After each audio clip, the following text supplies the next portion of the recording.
Right, so basically, obviously, we've had 4 months off now. How have you been keeping yourself occupied and fit during the lockdown?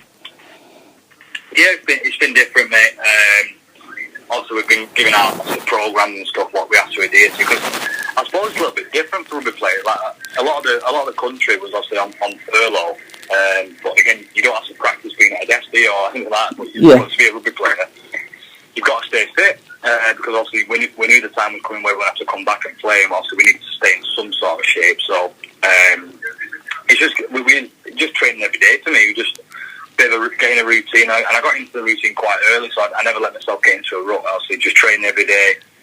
Also, I'd get up, have a bit of brekkie, and also I'd have a bit of fun time with the family and stuff, because that's been good, I suppose, like spending that time with the family, what you wouldn't normally get. Yeah. And I'd train around 11 o'clock, 12 o'clock, come home, obviously shower up, again, with kids and family, and then I'd be tea and I'll kind of go again, but I'll give myself a couple of days off and a few treats here and there, but just to stay focused, mate. That's probably the hardest thing, just staying motivated to what was coming, because we didn't actually know until obviously everyone else got when it was going to restart. The return date, so we didn't actually know. So just kind of staying focused, staying ready, and unfortunately we're just in awkward times, aren't we? Where it's just totally unknown. So, nobody knows what's going on, does it? At the moment, and I think as a sport, I'll be honest, we've handled it quite well, to be honest. The players have bought in, also with the pay cuts and stuff. So I think I think the sport has shown itself up to be really good and really selfless at these points. And I think the sport should be proud of itself how it's handled the whole situation. Definitely. Are you on full contact training now? Yeah, is that right? You're back on full contact? Yeah. This week we started back. So I don't like full contact best of times, and then up to 5 months. I was going to say, what was that like for the lads? I mean, obviously, footballers or whatever else, they just really need to get the fitness, but obviously you guys are smashing into each other. You literally haven't been able to do that for 3 or 4 months. So what was that like the first time? It's one of them, innit? It's like the longest you get without rugby in off-season is probably 4 to 6 weeks. Yeah. So to have obviously like nearly 4 or 5 months off, and then go into obviously full contact within the first week is obviously a shock to the system. But it has to be done, doesn't it? Because obviously because we're coming back so soon, you have to get your body right to an extent. So it's just found that right balance of getting enough contact in you to be ready, but not too much to break you too soon. So I think also the conditions and the coaching staff at Hull KR, I can only speak to them. I think they've done a tremendous job in giving us the right balance of skill work, conditioning, rest and recovery, contact. It's been good. So it's been nice to get back into the swing of things. It's been tough, really tough, but I think because the boys have looked after themselves that well away from the club, it's made that transition a little bit easier. I bet it was good to get back to that. I mean, obviously, basically get back to having human contact again, as in, being able to talk to people face to face without looking at them on Zoom. I bet it's pretty much the same for everybody. I bet that was a huge relief when you all got back to training. Yeah, there's a few people I'd rather not see face to face, but it's been good. Like, it's been good to see all the boys again and get back to that camaraderie and the banter and taking the mick out of everyone again. It's been brilliant. So just good to be back. You miss it, don't you? And you feel like a rugby player when you come back again. Definitely. Just miss that routine and getting more. Even now, it's still not normal that we have to train in like little groups and stuff. So you're not mingling with absolutely everybody, but we have obviously one big field session a day where we're on the field together. But it's been good. It's just nice to get back into the routine again, and that's been the main thing for a lot of people. Because again, it's tough, isn't it, being stuck at home, not knowing where your future lies, and just getting back into that routine. So it's just really good to be back. I take it all the players are being tested a couple of times a week. Just everybody gets pretty much the same as other sports, yeah. Yeah, it's just we get tested obviously 2-3 times a week, and we get the results the next afternoon. So again, we've all tested negative for it the whole way through it. So there's been no bombshells so far. So I think that's full credit to the club and the measures they put in place around the stadium to keep everything biosecure. And the Dr. Gemma and the physios and Tony himself, I think they deserve all the credit for that. So I mean, obviously you can't really speak for all the players yourself, but you're talking about all the players are happy to be back. Then there's no one feeling a bit anxious about coming back. Everyone feels safe that all the right procedures have been put in place by the club and the RFL. Yeah. Yeah, I think so. I mean, we was very quick in organising our pay structure and stuff. So yeah, it wasn't. I'll be honest, mate, it wasn't something I've spoke about to people. It's just kind of everyone's back. Everyone seems happy and back training and stuff. No one seems annoyed or cautious. I think it's probably the mentality of rugby players. We just get on with it, don't we? When anything was bad or whatever, we just kind of, no matter how bad it is or how good it is, we just turn up the next day and crack on again, don't we? Like, I don't think we've got that kind of mentality where people could potentially pull out and not playing and argue with staff about pay. I just don't think that's in our sports needs. I mean, I'm only talking in terms of our club. I actually don't know what it's like at the club, but if it's anything like ours, it's just a case of we rock up and get on with it. I've seen a few people on Twitter say the COVID tests don't look very pleasant. No, not at all. I'm used to that kind of stuff anyway, like anything like my tonsils and throat. Yeah. So it's not been the best of things. But again, like I said before, rugby players just kind of get on with it, don't they? Exactly. It's for the greater good. Yeah.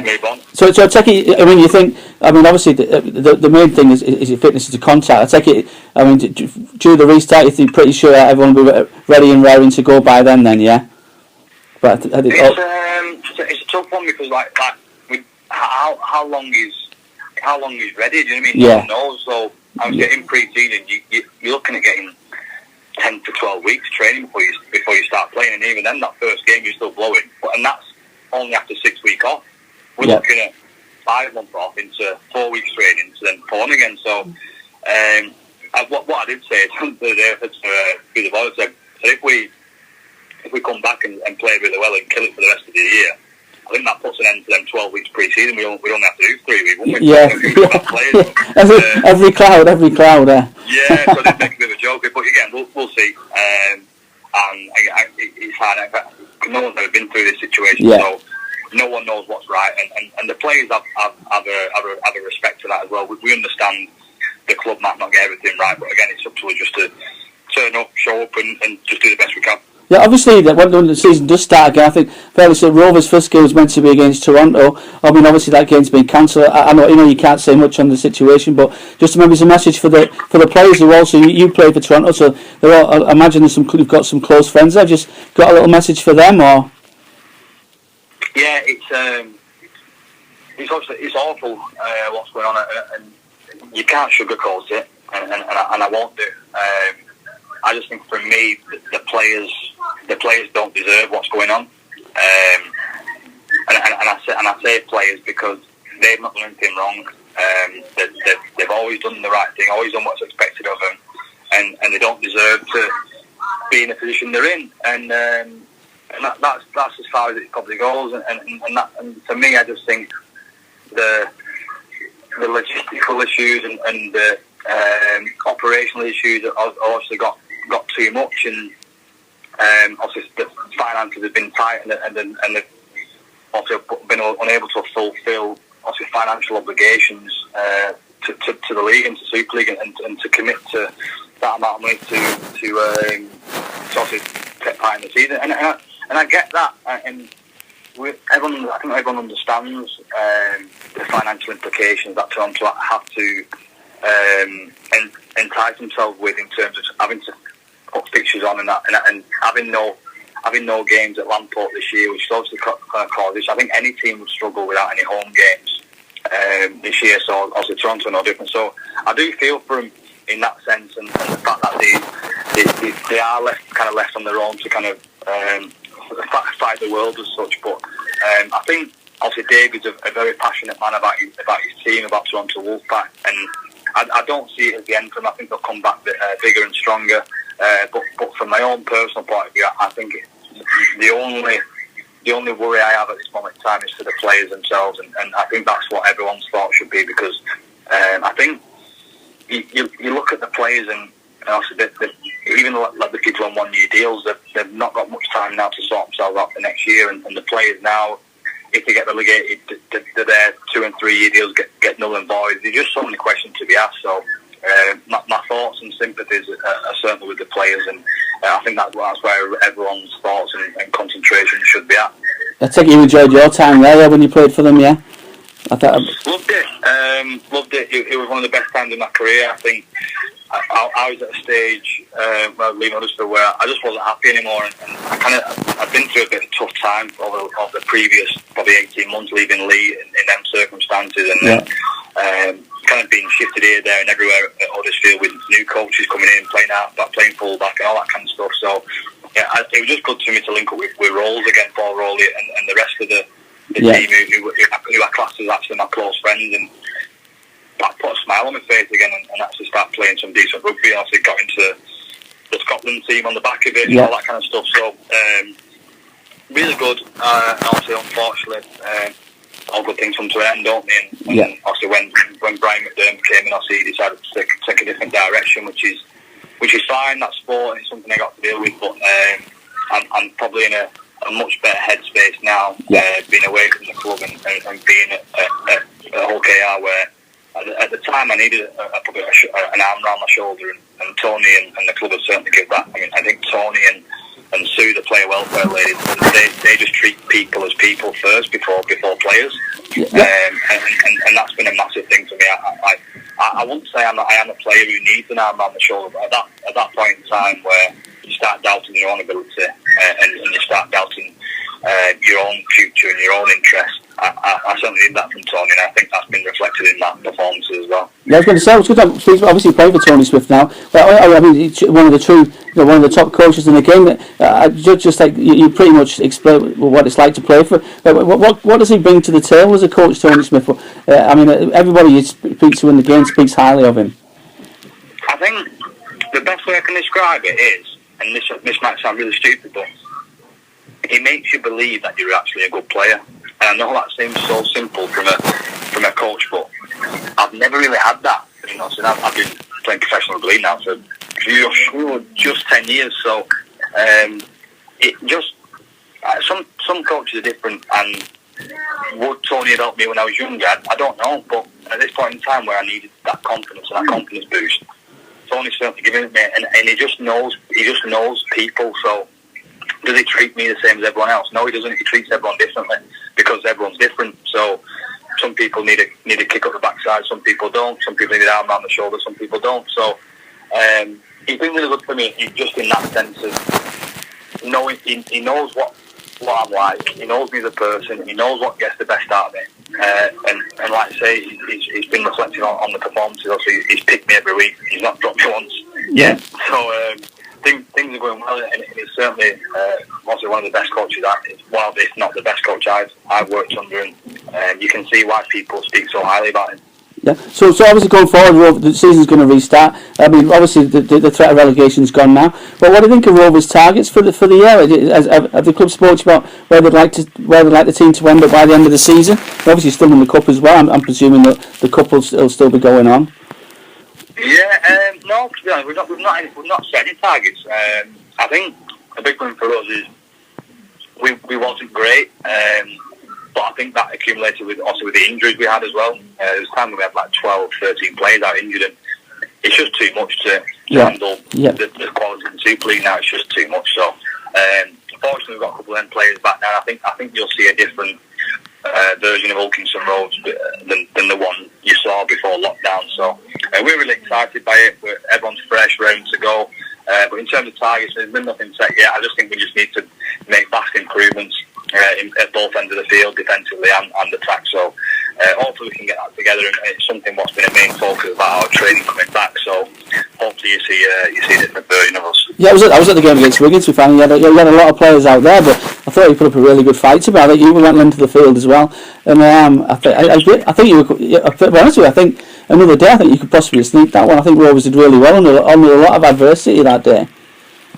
Yeah, it was a bit like the one that got away. It was in a real good position where we could go and actually take the game away from him. I think it was unlucky with a call. I think the second half after marginal whether it be forward or not. But I think if that's tried given, it's a totally different. It was in the corner, wasn't it? I think it would have put you level. There was in the corner, wasn't it? Yeah. We had I think we had them on the ropes there, and I think they had a bit of self-doubt in their camp as well. So I think there's probably moments like that we can change the game, and then even in that game we had 3-4 players go off injured. I think they're the bits of luck you probably need it going to them places where you can give all the effort in your fit as you want, but they're a quality outfit, so you do need a bit of rub of the green as well to back you up and get you over the line. But I think that was, I'd say, it was probably our best performance, that, in terms of backs against the wall, everyone working hard for each other. And I think that's what Tony's instilled in us, is that we actually do love playing for each other, and there's no bitterness, there's no cliques within the team. Everyone wants to do well. It's young, it's fresh, it's hungry. Everyone just wants to do well for each other, and there's no backstabbing, no arguments, and it's brilliant. It's actually a really good environment to be part of, and that's fully down to Tony and the environment he creates. And you want to work for him. You don't want to let him down. You don't want to let the team down. And I think that was evident against Wigan. Unfortunately, it didn't get us up quite over the line, but I think that would have been a good stepping stone for us to kick on for the rest of the year. And then obviously this happens, so it's unfortunate. But again, hopefully we can just pick up where we left off after a good performance and kick on into the rest of the year. Yeah, well, I would say you're the players back now.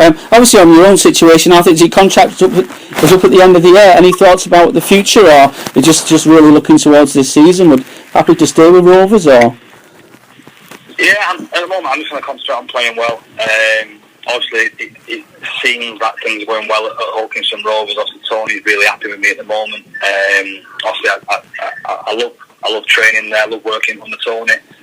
But again, it'd be hard for me to say what's going to happen, because I don't know what situation the club is in terms of the pandemic, how it's affected that. Yeah. Do they have to cut the squad more next year with what's happened with the budgets and stuff? So I don't know.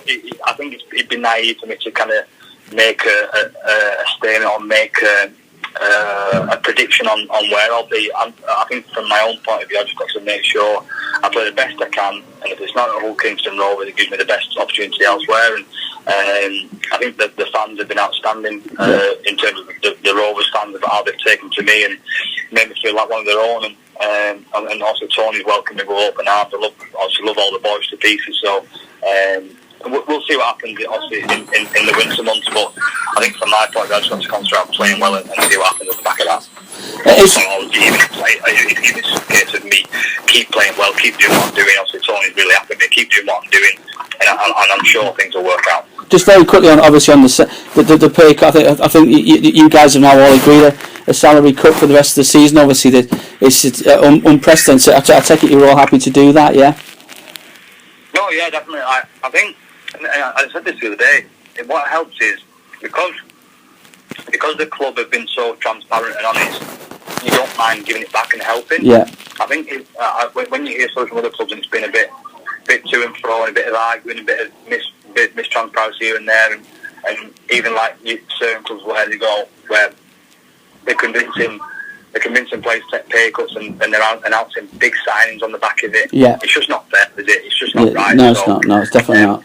Whereas we've not done that. Hawkins and Rose haven't done that, and they've been honest and transparent. So and there's been no negotiation from us. We've been happy with everything they've given us. So we might be in a situation where we're really lucky, where we've got a lot of players who actually like playing rugby league and get on with each other and just want to come back and play rugby. So I'm not saying that's the same for every team. I'm sure every team has different struggles, but we're really happy where we're at.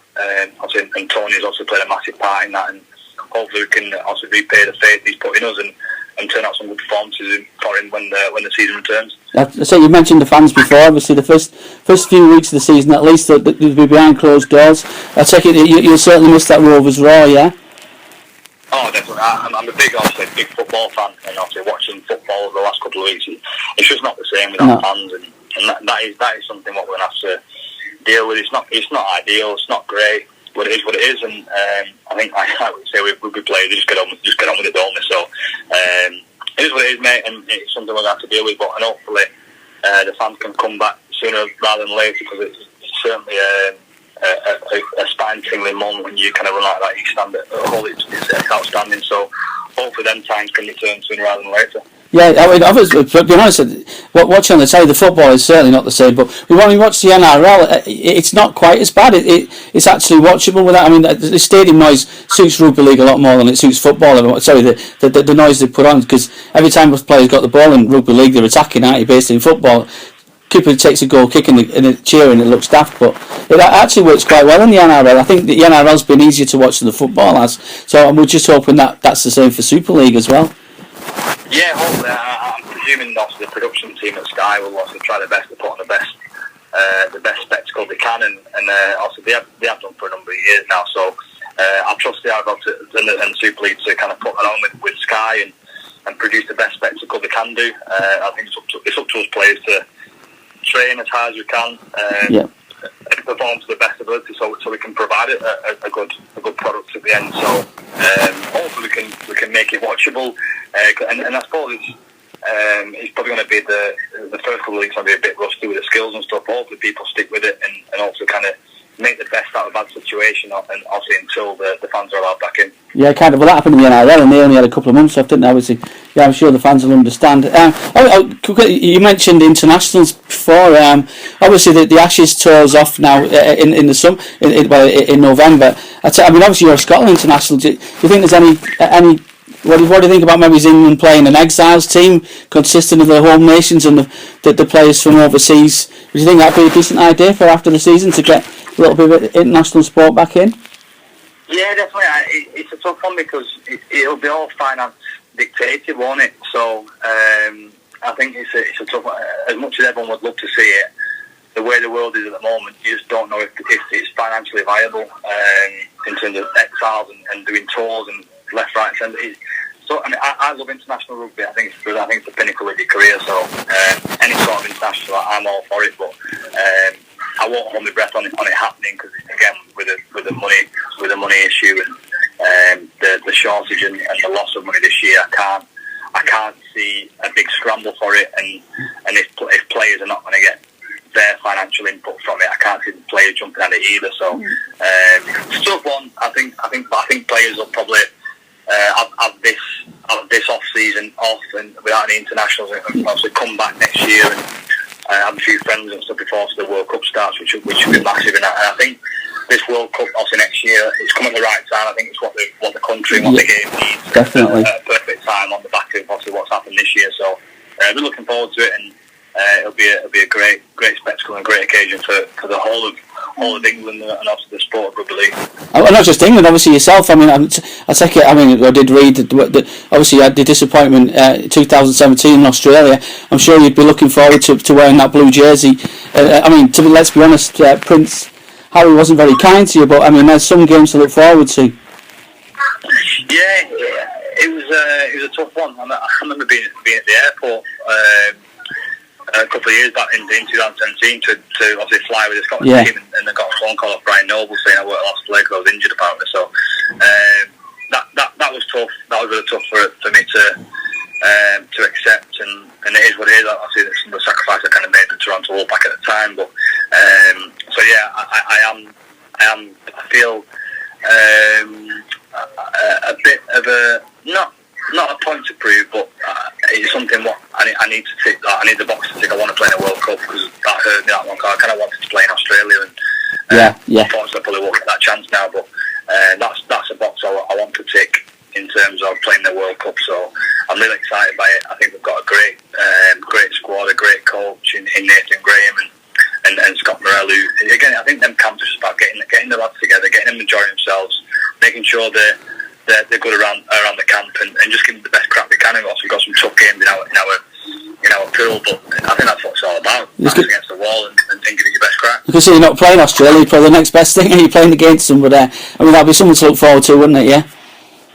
Yeah, well, they're the best team in the world, aren't they? So to test yourself against the best in the world is the pinnacle, and I'm sure the amount of talent they will have on that field will be frightening at times, but that's what you play the game for, isn't it? I think if you don't get excited by them games, I think you're in the wrong sport. So I'm buzzing. I can't wait for it. It's it seems like a long way away at the moment in terms of what's been going on at this place. So hopefully we can kind of get this season done and dusted and finish in a positive manner. Have a really good, strong 2021 and rip into that World Cup in the best condition we can. Yeah, it's going to be massive for the sport. I mean, just to finish up, obviously, congrats on your new business there. Do you want to tell us a little bit about that?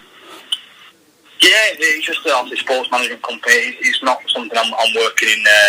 I'm not working in rugby league. Obviously, it's something what I kind of want to stay away from and focus on other sports at the moment. It's a big passion of mine. Obviously, going through the issues I kind of went through in my career, kind of want to make sure I want to protect players from the issues I kind of had, and making sure it never doesn't happen to them, and being that person there for them to guide them through and protect them in them situations. So it's something I'm really passionate about. After doing my degree at Leeds Beckett University, and managed to finish that with a master's degree. And well done. It was kind of something I wanted to kind of set up for after I finished playing rugby. But also we got offered Jess Park, who was also England international, playing for Man City, and it was too good of an opportunity to pass up, and I knew I'd have regretted it if I didn't take it there and then. So fortunately Jess chose us, and she's a little star. We also love to bits, and can't wait to see also her career progress, and also got a few more signings now, and it will be announced in due course. And no, I'm buzzing. I can't wait to get stuck into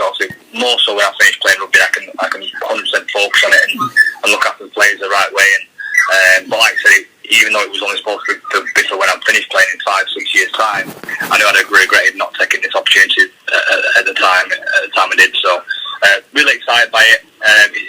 It makes me excited to get up in the morning and do it, and speak to players and speak to other clubs of players and find out the ins and outs of things. And I'm learning every day. I've been naive in saying that I know all the ins and outs. You learn something new every day, which is good. It challenges me mentally and physically, and I get the same excitement in looking after players as I do obviously on a game day. It's the same entitlement, and I think once you get a player who signs on a dotted line with you, who trusts you as the person to look after their career, it's a really humbling and really satisfying moment. So we're looking forward to it, and I just can't wait to see where that journey goes and where it finishes. So you're involved with Corey Patterson, obviously that's who you run the business with. Corey's keeping well, obviously we went to see him earlier in the year in his cafe. Obviously Corey's still keeping well, someone that you knew from Lee and from Toronto, yeah?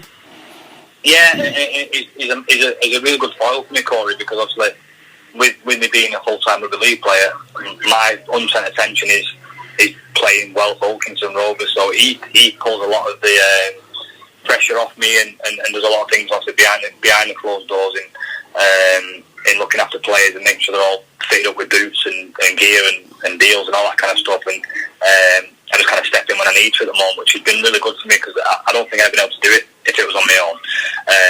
So he's been a really good follow for me, a really good help, and he's in it for the same reasons I want to be. We want to kind of look after people first, and the amount of pressure and problems and issues players go through in their career, and I think it's good to have people who've been there and done it also. And I don't mean by success, I mean being treated poorly at certain stages of the career and had to go through them tough times, and me and Corey have certainly done that. So it's nice to kind of give back and use our experiences to help other players succeed, and it's a really fulfilling part of our job. Yeah, mental health's massive now, isn't it? I mean, in life, certainly in sport as it is in life. Yeah, and I've been open about my issues in the past, obviously. Yeah. Went through a tough time a couple of years ago, and having to seek professional help myself. And if you're not mentally fit, you may as well not be there on the field and stuff. It's such a deterrent, and it's so underrated because you can't see it. If you've got a bad knee, obviously it'll all be strapped up and stuff, and you don't play well. And it's for there to everyone to see, and everyone goes, well, he's probably not playing well because he's got a bad knee, obviously he's got bandaged knee and all that kind of stuff. Whereas mental health, no one can see it. So I think that's what the scary thing is. No one knows why you've not played well. And if you went through a lot of stuff in your private life and personal life, it can certainly affect you on the field. So we want to make sure that's as best as we can. So all we need to focus on is turn up to training, train the best they can, turn up to a game and play the best they can, and hopefully we can provide enough resource for them to be able to do that. Brilliant. That's brilliant. Hey, thanks very much. Anyway, Ryan, that's great. Yeah, that's brilliant.